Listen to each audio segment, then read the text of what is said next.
Hello, everyone, and welcome to the Jeffrey Epstein Show.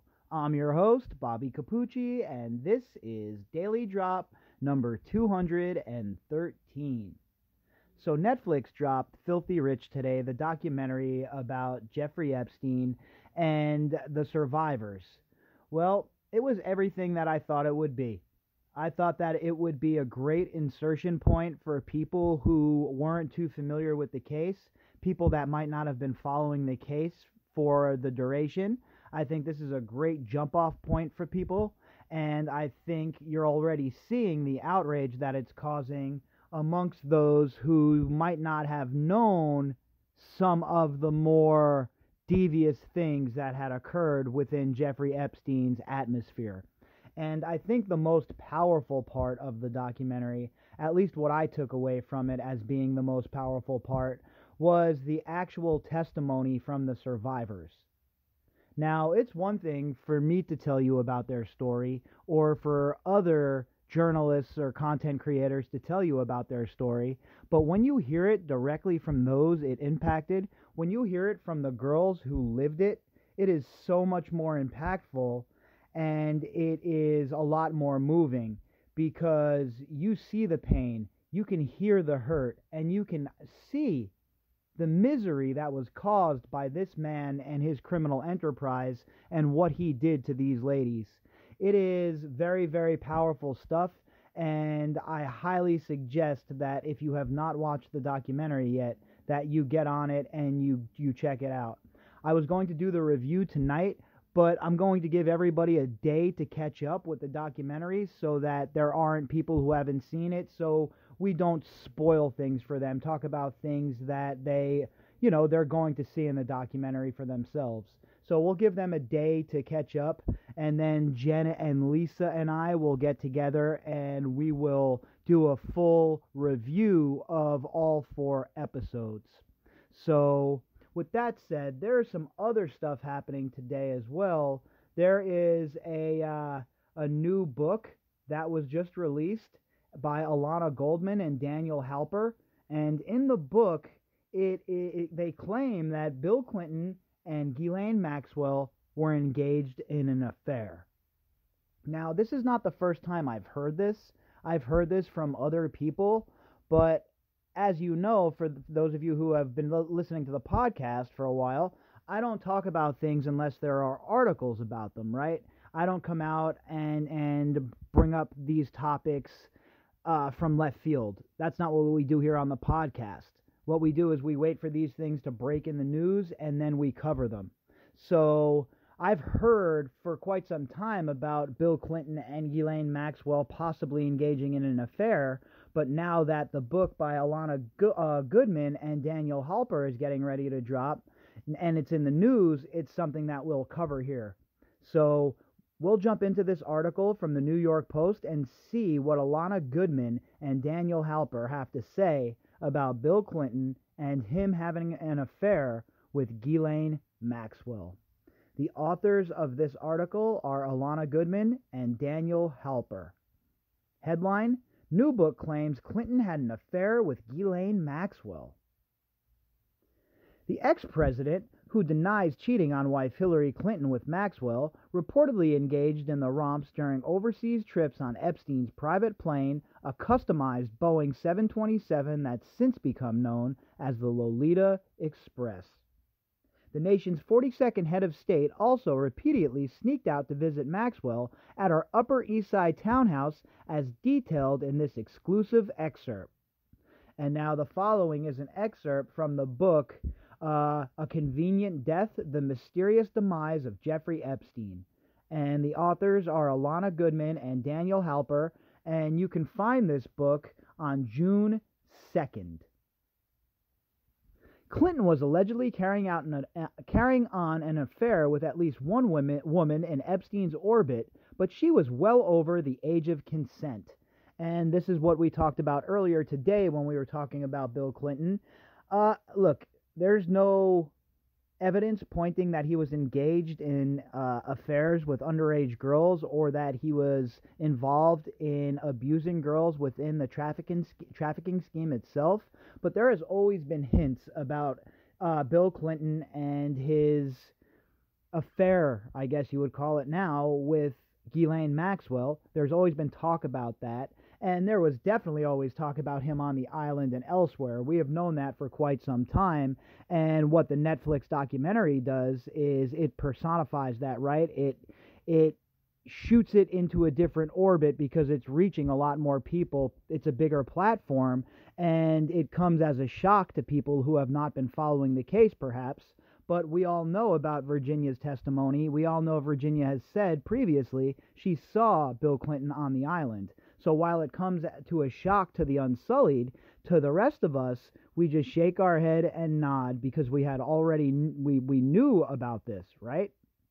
But the Maxwell and Bill Clinton affair stuff, that's not as well known. That isn't as well traveled of news.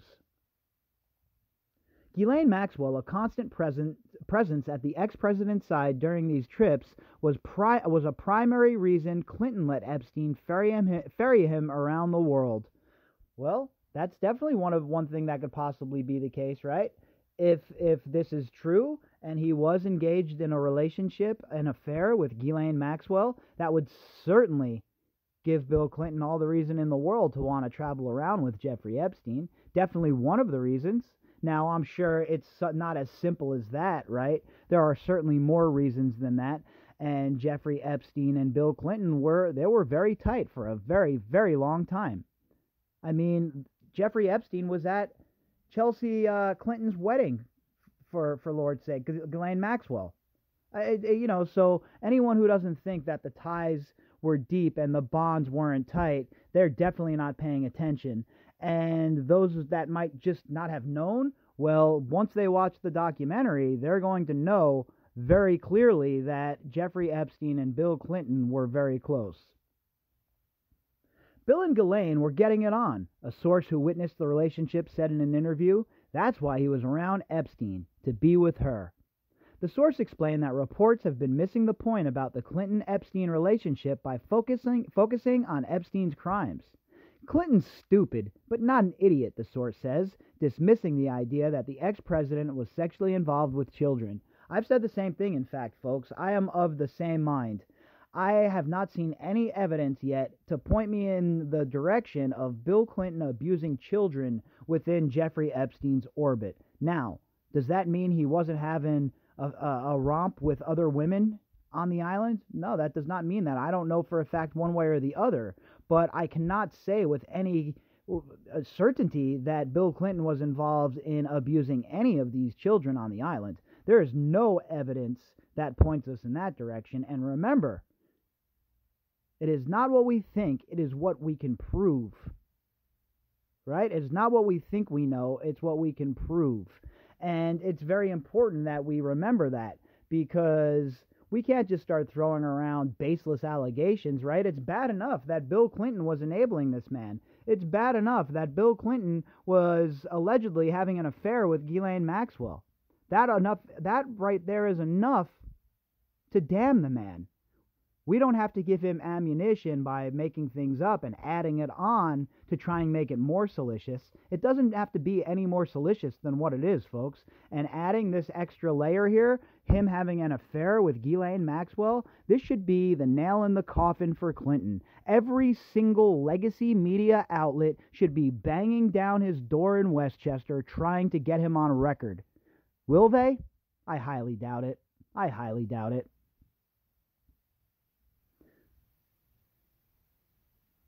Clinton's primary interest in Epstein was the woman he once dated and who allegedly helped procure her ex-boyfriend's future victims. You know, that's so not even in the realm of who she was. That's not even scratching the surface. She was a co-conspirator. She had a leadership role. And in my opinion, she was calling a lot of the shots from the shadows. Epstein wasn't built to run this kind of operation. Epstein wasn't that smart, folks. He was not as smart as people give him credit for, in my opinion. Now, Ghislaine Maxwell, on the other hand, built for this. She was born for this. Born and raised at her father's side. Her father, who was also an intelligence asset, Ghislaine Maxwell, was born into the life of spycraft. She was the kind of person that could have easily put this into play. You couldn't hang out with her without being with him, the source said of the Epstein-Clinton relationship. Clinton just used him like everything else, the source explains. I think it was a case of people being used both ways.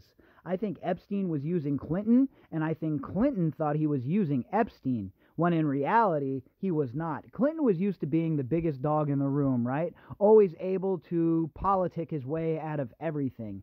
Well, when he got caught up with these people, it became a whole different kind of situation for him. No longer was he the apex predator. No longer was he the hungriest dog in the hunt.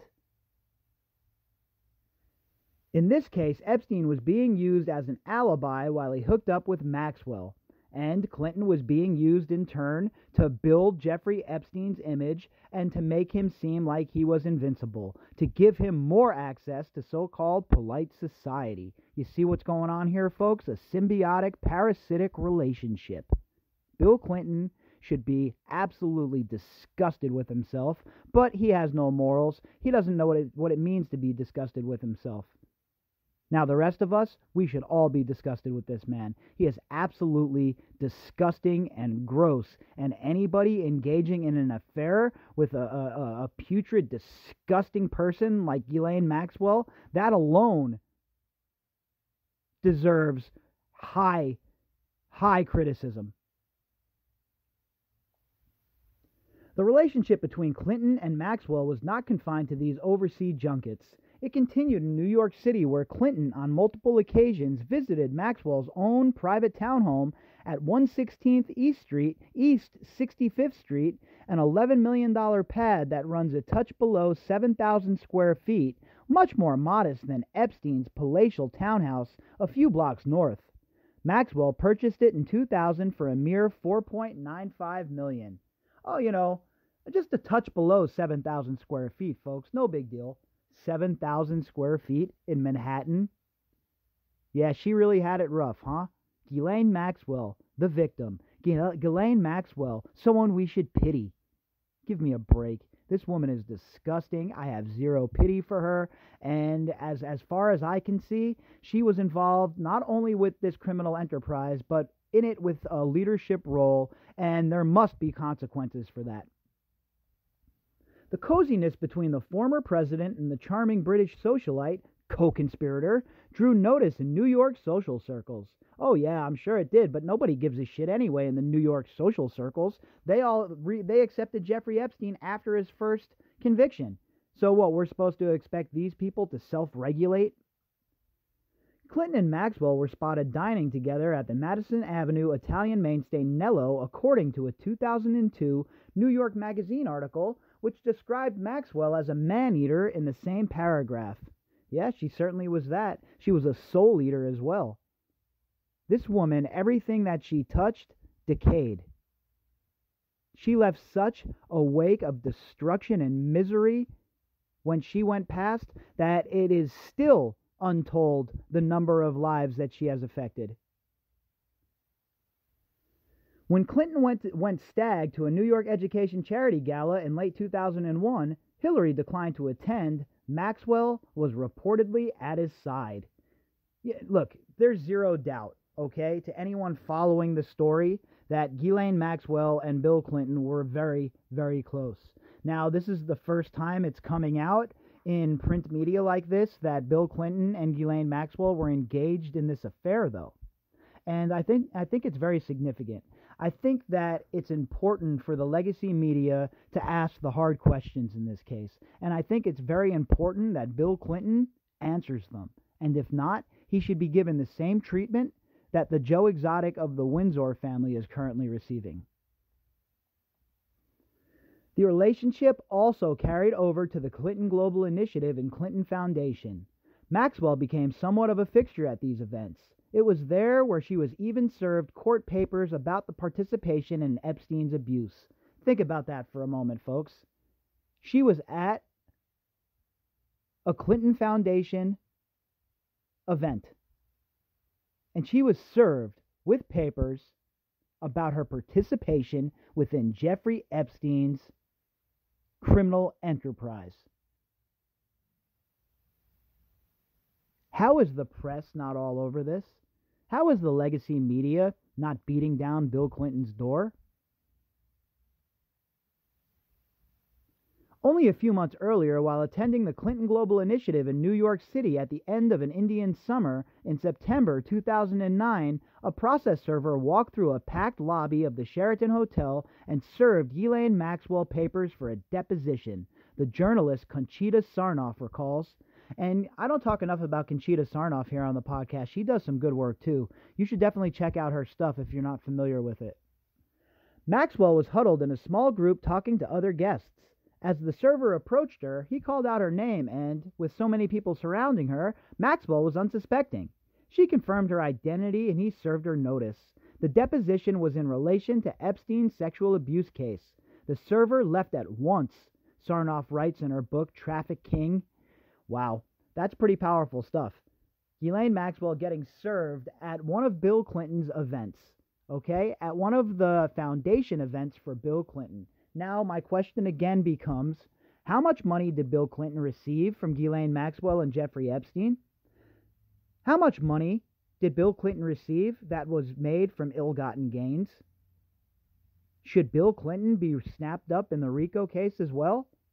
In my opinion, yes, he should. Everybody who accepted money from Jeffrey Epstein should be swooped up. At the very least, they should be sat down and spoken to under oath. Maxwell never appeared at the deposition, claiming the day prior to her testimony she had to immediately return to England to care for her dying mother. Like usual, Maxwell never, ever goes to discovery phase. She never testifies. She never has to answer any questions. And it's all because of her relationships, folks. Hanging out with Bill Clinton, being one of Bill Clinton's chicks. Well, you don't think she's afforded protection? You don't think she knows the people in the right places to protect her? Ghislaine Maxwell is 5 steps ahead of all of the authorities in this case, and she has been from the beginning. And it's embarrassing that the SDNY and the Justice Department are getting outmaneuvered by this woman on a regular basis. At the time of that trip, the elder Miss Maxwell was not gravely ill. Not long after the deposition was scheduled, Maxwell was spotted again in New York. As a British subject, there was nothing the attorneys could do to force her to take the deposition. And again, just more laws, right? More loopholes. You know, they know how to navigate every single law on the books. Their friends wrote all of these laws. Why wouldn't they know how to navigate them? Meanwhile, people like you or me, we have to play by all of the rules. There's no loopholes for us. We're lucky if we get an extension on our taxes if we ask. Never mind ducking and dodging depositions that have to do with human trafficking and the abuse of children. There is no scenario where this is okay. Clinton, though he had a long history of being accused of sexual misconduct, has never been accused of engaging with an underage female with Epstein. Despite rampant speculation, in fact, Clinton's appetite was being fed by someone else entirely. And look, I can totally see this, right?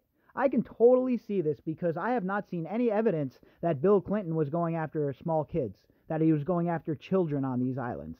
Now, does that mean Bill Clinton is not a scumbag? No, of course not. I definitely think he is. Is he a man of low moral character? Absolutely. But at the same time, we can't just level charges at people when there's no evidence to back it up. And I see a lot of that on Twitter, and I see a lot of that with some other instances of people talking about the case, and I just shake my head and keep it moving when I see that, because it's very important that we stick with reality here. This story is so crazy that you don't need to run off to fantasy land here.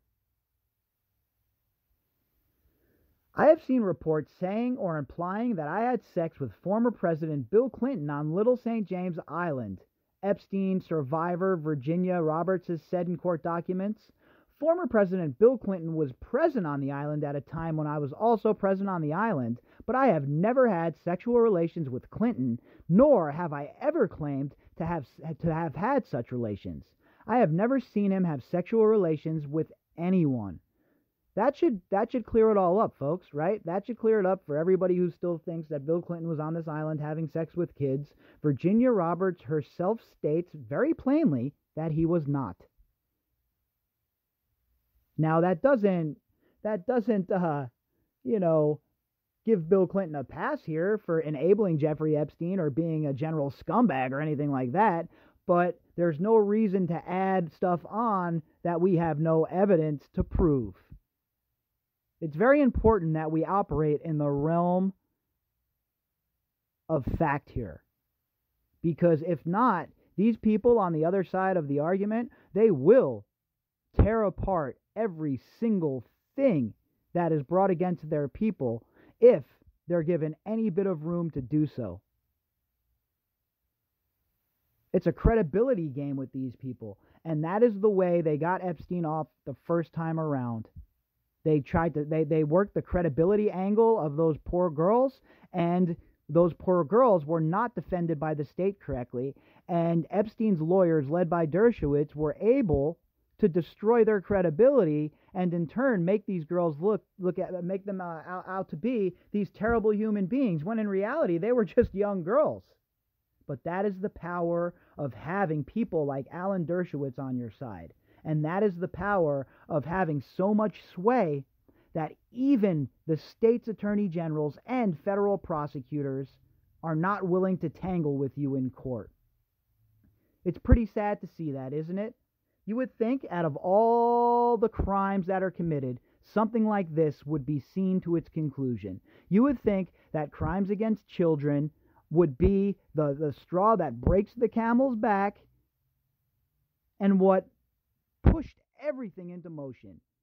But still, decades later, months after Berman came out, and here we are, no movement, no arrests, and no justice for the survivors.